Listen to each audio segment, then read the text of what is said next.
Dans cette vidéo, j'ai plein de choses à vous dire concernant les banques et la fin du confinement. Salut les investisseurs intelligents, c'est un plaisir de vous retrouver aujourd'hui pour cette toute nouvelle vidéo dans laquelle on va parler de 4 points. Le premier de ces points, ça va être la reprise des banques qui vont donc aujourd'hui se remettre à l'étude de nouveaux dossiers bancaires. Deuxièmement, on va parler des risques de faire des emprunts immobiliers après cette crise du coronavirus qui est déjà sûrement loin d'être terminée et d'une crise économique dans laquelle on est potentiellement plein dans le milieu. Certains vous diront qu'on est déjà à la fin, d'autres qui vous disent qu'on est qu'au début. En fait, on n'en sait absolument rien. Donc, il est bon de prendre des précautions et je vais vous dire quelles sont celles que je vous préconise dans cette vidéo.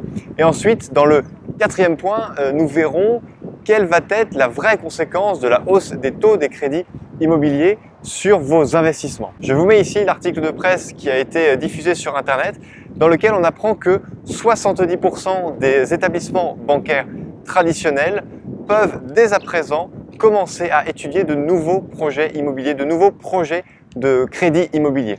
Alors, j'aimerais démystifier un petit peu les choses parce que beaucoup de gens pensent que les crédits immobiliers ont été mis en stand-by pendant toute la durée de cette crise, de ce confinement, etc. parce que les banques avaient peur de prêter de l'argent. C'est vraiment la cause numéro 1 qui revient lorsque je sonde un petit peu toutes les personnes qui me suivent. Et en fait, il y a vraiment une énorme désinformation par rapport à ça. Pourquoi est-ce que les banques ont continué à traiter les dossiers en cours et ont refusé de prendre de nouveaux dossiers? C'est une cause directe en réalité du confinement.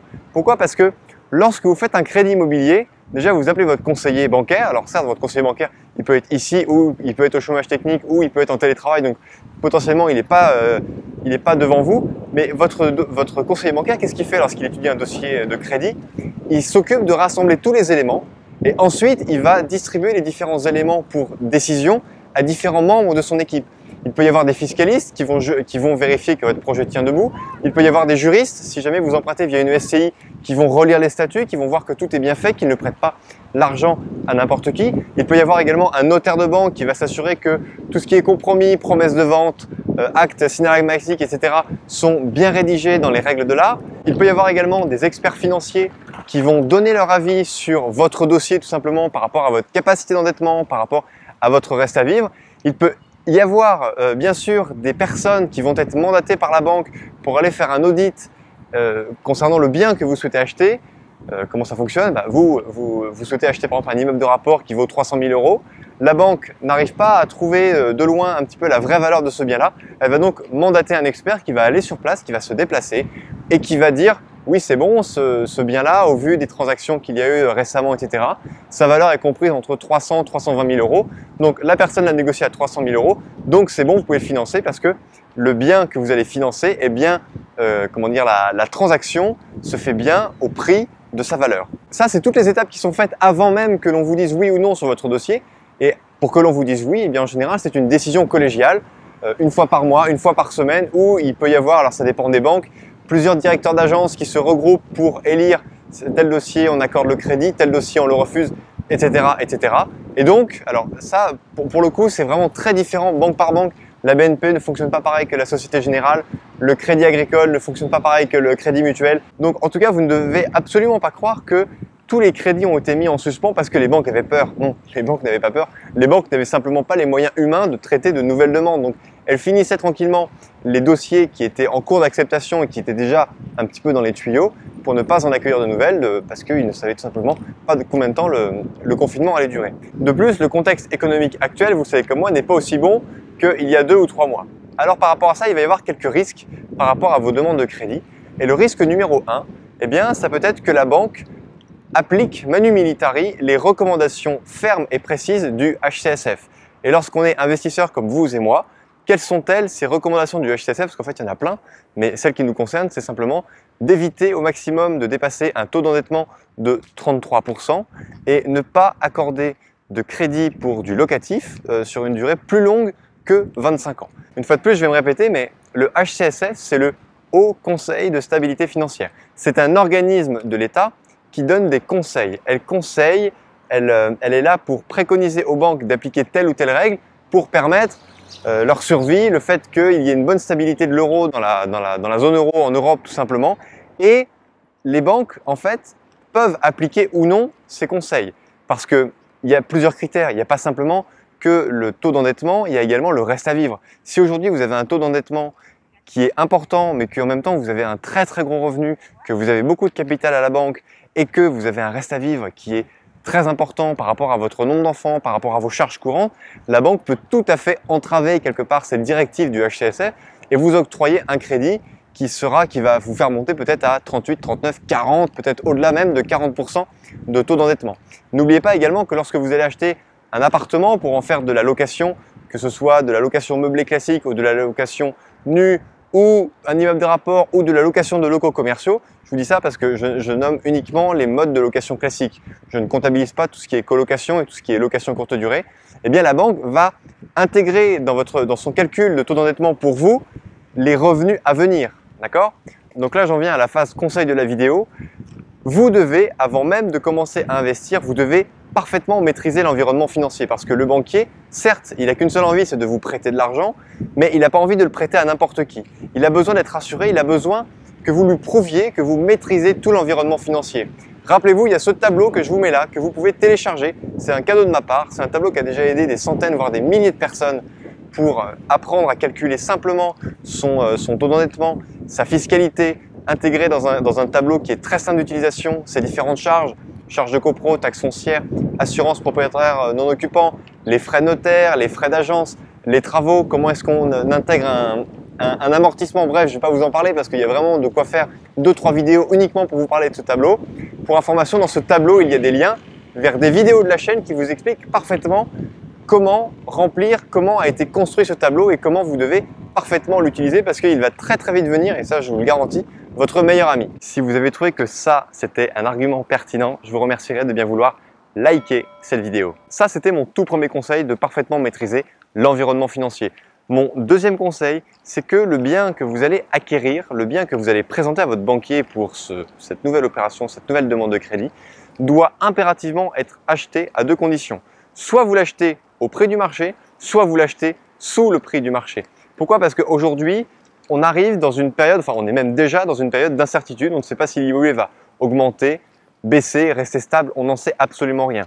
Ce que la banque sait, c'est qu'elle va contrôler votre situation et la situation de l'immobilier à l'instant T pour vous prêter de l'argent maintenant que vous allez lui rendre sur une durée étalée de 25 années. D'accord? Et un document que j'aime beaucoup, que vous pouvez joindre très facilement à votre dossier bancaire, c'est ce qu'on appelle un avis de valeur. D'accord? Ça veut dire que l'appartement qui est situé au deuxième étage de la copro Victor Hugo, de la rue Mendes France, de la ville où vous habitez, je vous sors des adresses n'importe comment, mais qu'est-ce que je veux vous dire par là? Ce que je veux vous dire par là, c'est que si le bien que vous achetez, vous l'achetez au prix de 100 000 €, mais qu'un agent immobilier et un notaire vous donnent un avis de valeur comme quoi le bien que vous avez acheté, vous l'avez bien négocié, que sa vraie valeur vénale, c'est 120 130 000 €, eh bien vous allez montrer ce document à votre banquier, vous dire, monsieur le banquier, regardez, vous allez prendre une sécurité avec une hypothèque sur cet appartement qui en vrai vaut 120 130 000 €.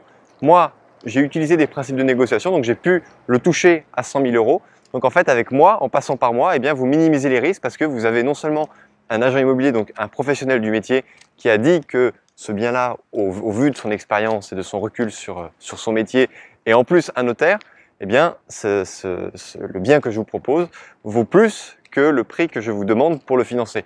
Et là, déjà, vous commencez à marquer des points, vous effacez, vous gommez un petit peu toutes les cases de risque que le banquier va vous confronter tout simplement, parce que n'oubliez jamais que le banquier, la seule chose qu'il fait, c'est de mesurer un risque. Si vous lui prouvez par A plus B que croire en vous, vous faire confiance, vous financer, c'est avec un minimum de risque, il va vous financer sans absolument aucun problème. Il faut simplement parfaitement mesurer l'environnement financier, montrer que vous faites une bonne affaire. Et également, alors ça c'est important, il y en a plein qui ne respectent pas ça, mais en général, enfin moi en tout cas tous les banquiers que j'ai croisés dans ma vie étaient des gens relativement rigoureux. Et les gens rigoureux aiment la rigueur, d'accord? Que ce soit pour eux, mais également pour leurs clients. Et lorsque vous allez faire votre premier rendez-vous de découverte, votre banquier va vous envoyer par mail ou souvent il va vous laisser un papier et il va vous surligner tous les documents dont il a besoin pour se lancer dans l'étude de votre dossier. D'accord? Que ce soit pour une résidence principale ou pour un investissement locatif, les documents vont être différents, mais en général, il y a les données bulletins d'imposition, il y a bien sûr tout ce qui est carte d'identité, justificatif de domicile. Si vous avez un bien qui est loué, il va vous demander les baux en cours, les quittances de loyer pour montrer que les locataires qui sont en place payent rubis sur ongle leur loyer, que ce ne sont pas des locataires à problème, etc., etc. Moi, ce que je vous recommande, c'est vraiment tous les documents que ce banquier va vous demander, vous devez impérativement les avoir sur vous lors du prochain rendez-vous.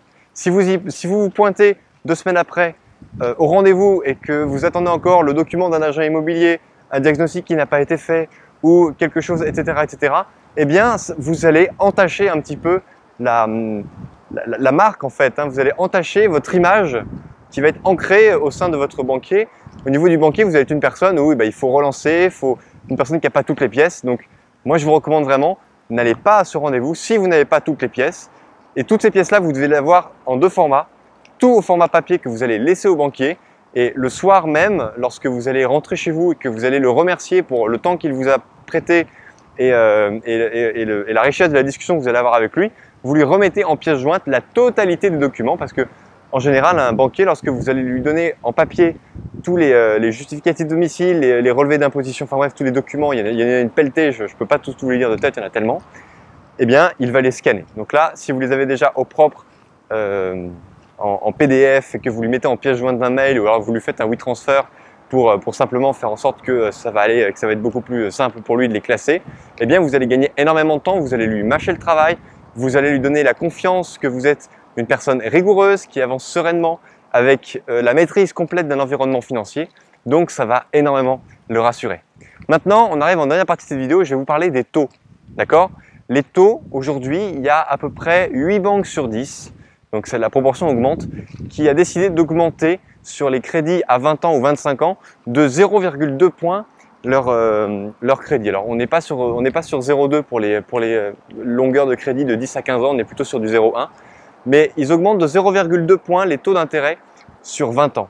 Donc, je voudrais illustrer ça. Si aujourd'hui vous empruntez, si vous aviez emprunté 100 000 € il y a 3 mois au taux qui était en vigueur à l'époque de 1,05%, eh bien, alors là j'ai mes petites anti-sèches qui sont juste sur le téléphone, donc m'en voulez pas si je regarde sous ma caméra. Mais voilà, si vous empruntiez 100 000 € à 20 ans au taux de 1,05, le coût de votre prêt était de 10 911 €. Ça veut dire que vous empruntiez 100 000 € et vous rendiez à la banque 110 911 €. Ok, ça marche? De toute façon, je vous le remets ici.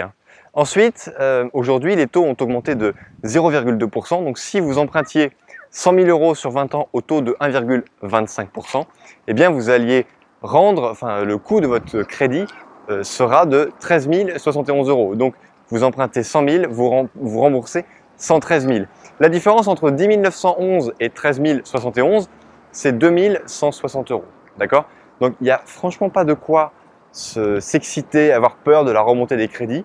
C'est juste un crédit qui va vous coûter juste 2% de plus sur la totalité de ce que vous allez rendre à la banque. Un petit peu moins même d'ailleurs. Je suis en train de faire le calcul de tête qu'il ne faut jamais faire quand on est devant la caméra.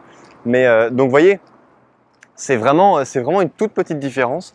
Et si cette différence-là vous fait peur, vous refroidit parce que votre investissement est vraiment très moyen, je peux vous garantir que lorsque vous êtes prêt à négocier un bien immobilier, renégocier à la fin encore 1 500 ou 2 000 €, c'est vraiment pas compliqué. Donc, profitez peut-être un petit peu du contexte actuel pour encore gratter un petit peu ce que va coûter l'augmentation du taux de crédit par rapport à votre bien immobilier. Et vous verrez que vous allez tout simplement y arriver assez facilement parce que je peux vous garantir que les vendeurs actuellement qui vendent leurs biens, ils ont un petit peu les chocottes parce qu'ils ne savent pas de quoi demain sera fait en matière d'immobilier. À moins qu'ils aient des biens avec des situations exceptionnelles, ces biens-là continueront toujours à prendre de la valeur. D'un bien à l'autre, ça peut vraiment être complètement différent. Mais voilà, je voulais simplement vous dire que sur 100 € que vous allez emprunter, une hausse de 0,2 points, ça vous coûte 2 €. Voilà. Chers amis, cette vidéo est terminée, j'espère qu'elle vous a plu. N'hésitez pas à la liker, à vous abonner à la chaîne si ça n'est pas déjà fait. Partagez également cette vidéo. N'oubliez surtout pas que, crise ou pas crise, on fait la route ensemble. Ciao!